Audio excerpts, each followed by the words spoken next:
Welcome to Suman TV. నేను మీ Suman TV Nag.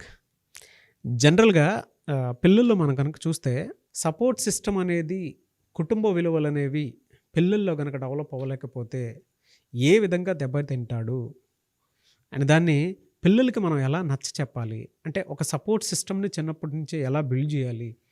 And మేమందరం ఇలా సపోర్ట్ ఇస్తేనే నువ్వు ఎదిగావు అని చెప్పడానికి పిల్లలకి అది పెద్దయ్యేంత వరకు గుర్తుండాలి అనంటే ఎలా నర్చర్ చేయాలి అనేది ఈరోజు మనం సుబ్బారావు గారి మాటలను అడిగి తెలుసుకుందాం. నమస్కారం సుబ్బారావు గారు. నమస్కారం అండి నాగరాజు గారు. సార్, జనరల్‌గా అండి పిల్లల్లో మనకు తెలియకుండానే రకరకాల ప్రవర్తనతో కూడుకున్నటువంటి మనస్తత్వాలకి గురైపోతూ ఉంటారు. అవునండి. కుటుంబ విలువలు పిల్లలకి తెలియాలి అని అంటే ఏ విధంగా పెంచాల్సినటువంటి అవసరం ఉందంటారు? అంటే ప్రతి ఒక్కరికి ఐ ఓపెనింగ్‌లా ఉండాలి, ఇది ఈజీగా ఉండాలి, అర్థమయ్యేలాగా. ఖచ్చితంగా అండి. ప్రతి స్కూల్, కాలేజ్‌లోనూ ప్రతి ఇంట్లోనూ ఈ వీడియో ఉండాలని కోరుకుంటున్నాను. ఖచ్చితంగా ఎలా అండి. కుటుంబ విలువలను ఎలా పెంచాలి? ఖచ్చితంగా చెప్తానండి. ఒక చిన్ని కథ. కుటుంబం యొక్క ఆధారం లేకపోతే ఎంత ఇబ్బంది అవుతుంది, లేదా ఆ ఆధారం యొక్క గొప్పతనం ఏమిటి అనేటువంటిది చాలా చిన్ని కథ, ప్రతి ఒక్కరికి అర్థమయ్యే విధంగా చెప్తానండి. Okay sir. ఒక తండ్రి కొడుకుని తీసుకుని డాబా మీదకి వెళ్ళి గాలిపటాన్ని ఎగరేస్తున్నాడండి. గాలిపటాన్ని ఎగరేసేటువంటి సందర్భంలో దాని గురించి వివరిస్తూ ఎలా ఎగరవేయాలి, ఎలా దూరం పంపించాలనేటువంటి మెలకువలన్నీ నేర్పిస్తున్నాడండి. కొంత సమయం అయిపోయిన తర్వాత ఆ తండ్రి ఆ దారాన్ని కొడుక్కిచ్చి పట్టుకోమన్నాడు. సో కొడుక్కి ఎంతో ఉత్సాహం వచ్చింది. అరే, నా గాలిపటం ఇంత ఎత్తుకి ఎగురుతుంది అని ఎంతో ఆనందంగా ఉన్నాడు. ఆ ఆనందం చూసి తండ్రి మనసు ఉప్పొంగిపోయింది.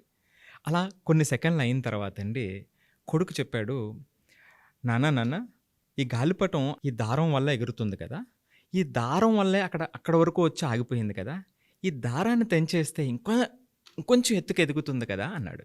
అప్పుడు నాన్న అన్నాడు, అవునా నాన్న, తెంచేద్దాం అయితే అన్నాడు.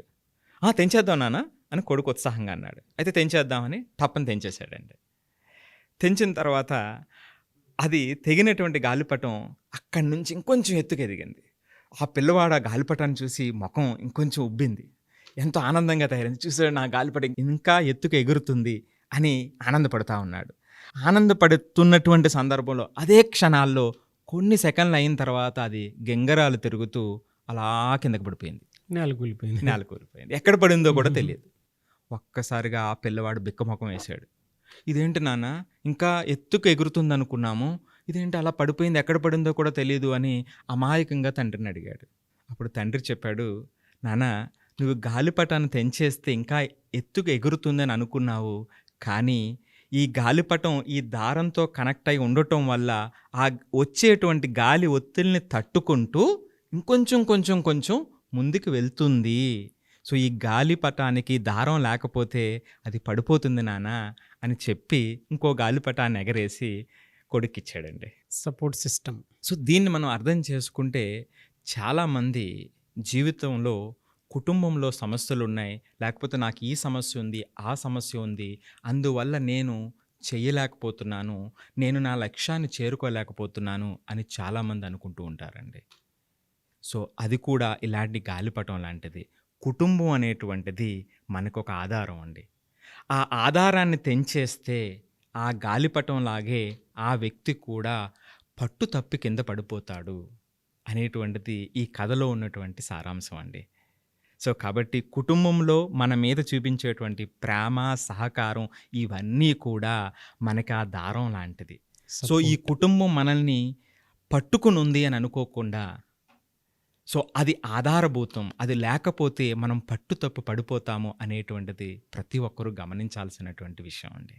What a life skill story అండి. ప్రేమ, ఆప్యాయత, అనురాగము, దానితో పాటు ఫినాన్షియల్ నీడ్స్ని కవర్ చేయటం, ఇదంతా ఒక మనిషికి తెలియకుండా ఇంట్లో ఇచ్చేటువంటి కంఫర్ట్.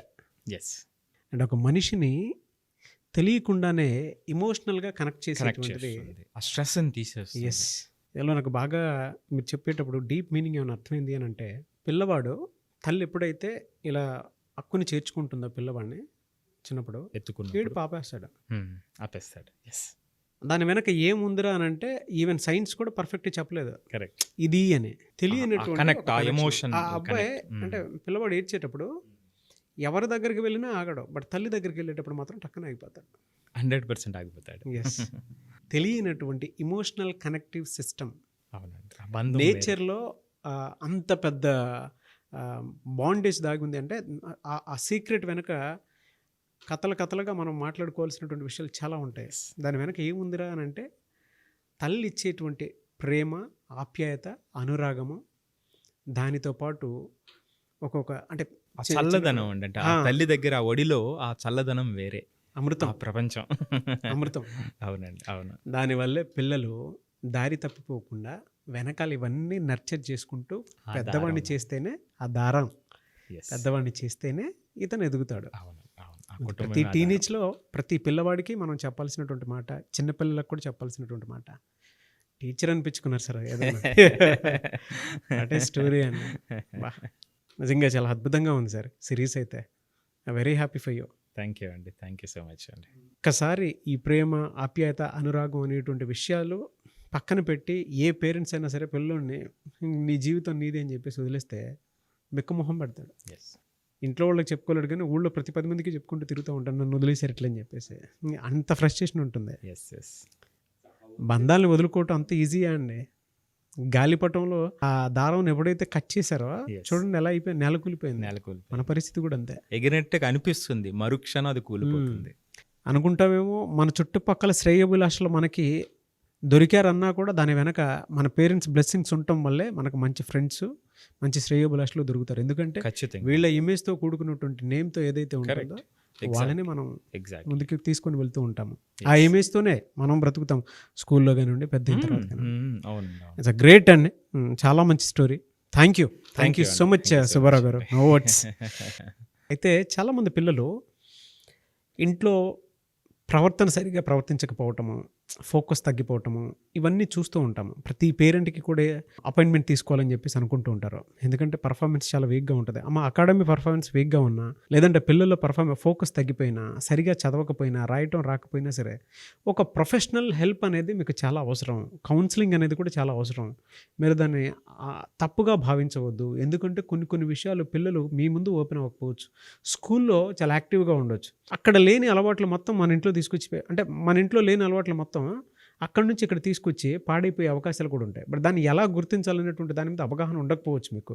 ఒక ప్రొఫెషనల్ హెల్ప్ కనుక మీరు తీసుకొని ముందుకు వెళ్ళాలి అనుకుంటే సుబ్బారావు గారు జనరల్గా కౌన్సిలింగ్స్ అవి ఇస్తూ ఉంటారు. సో దేనికి ఎక్కువగా ఇస్తూ ఉంటారు సార్? సో ఇక్కడండి మనం జనరల్గా ఇప్పుడు మీరు చెప్పినట్టుగా పిల్లలకు సంబంధించినటువంటి బిహేవియరల్ ఇష్యూస్ ఉంటాయండి. పర్టికులర్లీ టీన్లో కొంచెం ఎక్కువ ఉండొచ్చు. సో దానికి సంబంధించినటువంటి థెరపీస్ మన దగ్గర ఉంటాయి. రెండోది కెరియర్ కౌన్సిలింగ్ సంబంధించి. సో వాళ్ళు కెరియర్ కంపాటబిలిటీ ఎక్కడుంది, సో ఏ రంగంలో వాళ్ళు ముందుకెళ్తారు అనేటువంటి సైంటిఫిక్ రీసెర్చ్తో కెరియర్ గైడెన్స్ ఒకటి మనం ఇవ్వటం జరుగుతుందండి. ఇక మూడవది జేఈ నీట్కి ఈ కాంపిటేటివ్ జర్నీలో వాళ్ళకి చాలా ఇబ్బందులు ఎదురవుతాయి. సో దానికి స్పెషల్ కోర్సెస్ని కూడా మనం డిజైన్ చేయడం జరిగిందండి. సో ఏదైతే స్క్రోల్ అవుతుందో ఆ నెంబర్ కాల్ చేస్తే వాళ్ళ కంప్లీట్ డీటెయిల్స్ మన టీం అందిస్తారండి. Thank you sir. Thank you so much Subbarao. Thank you అండి.